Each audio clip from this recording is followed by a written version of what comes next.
Classification and requisites of a good written constitutions. So there are three classification of constitutions, namely the origin and history. Constitution may be constitutional or enacted. Enacted by a constitutional assembly or granted by a monarch to his subjects, and cumulative or evolved. It is a product of growth or a long period of development originating in traditions, customs, judicial decisions, rather from a deliberate date and formal enactment. The second one is form. Constitution must be written or unwritten. It is written when it is given definite written form at a particular time, usually by a duly constituted authority. It is unwritten when it is entirely the product of political evolution, consisting largely of a mass custom usage and judicial decision together with a smaller body of fundamental character, usually bearing dates. Important note: no constitution is entirely written or unwritten. And the last part of classification of a constitution is as to amending a constitution. It may be a rigid or inelastic, regarded as a document of special standing which cannot be amended or altered except by special machinery more on browse than the ordinary legislative process, and flexible and elastic when it possesses no higher legal authority than ordinary laws, and may altered in the same way or other laws.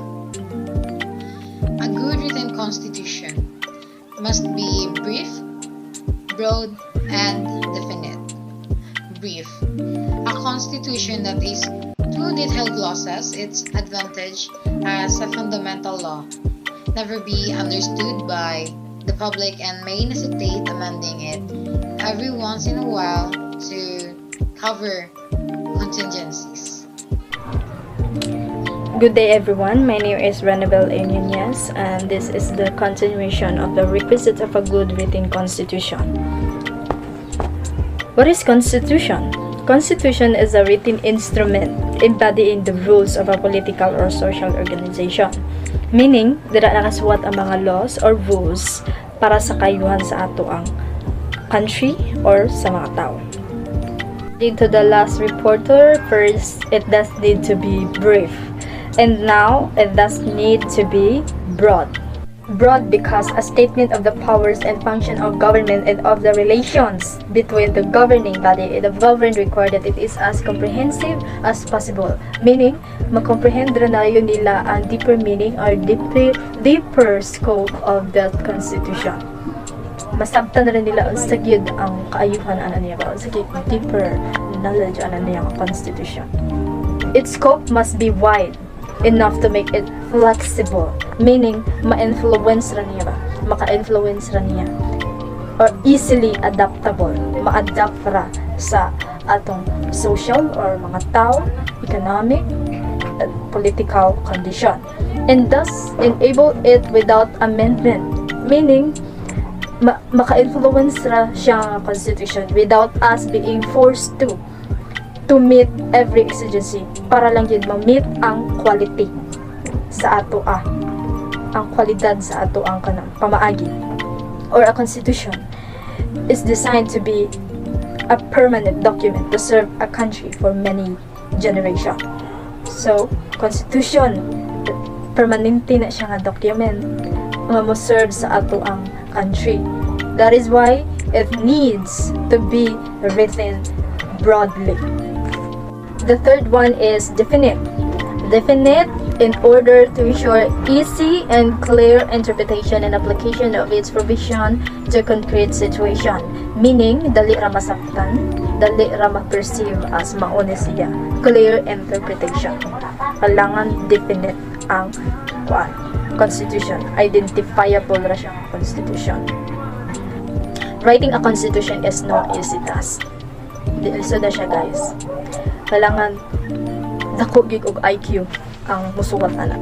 Whoever will write it must be equipped with a desired literary skill that ensures quality output. Nang maayo kay musuwat na.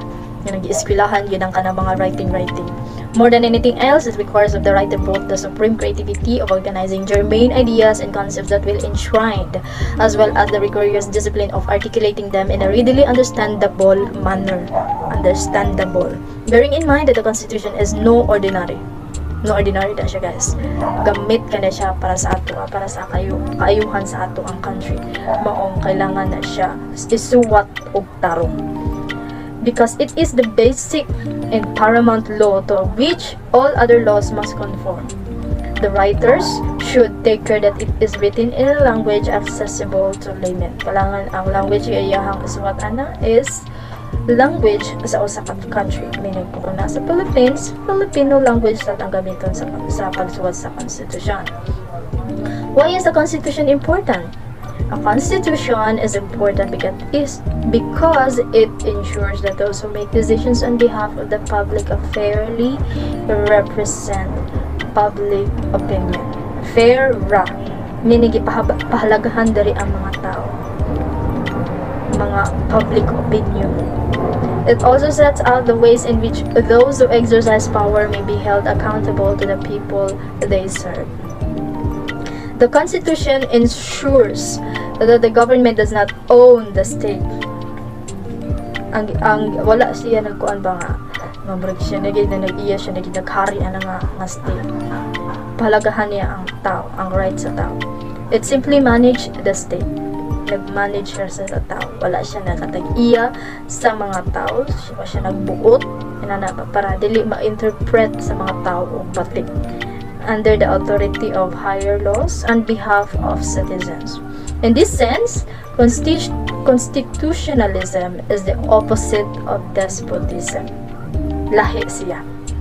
Despotism is a system of government in which the governing authorities are a law unto themselves. Meaning, para rin siya sa mga government, mga high status baron, mga high mga limited ra ang naani nga law. That's all for this morning. I hope you learned something. I'm presenting from BSc Mari English. My topic for today is all about the classification of constitution. So the first is Constitution of Liberty, the second one is Constitution of Sovereignty, the third one is Constitution of Government. So let's talk about first the Constitution of Government.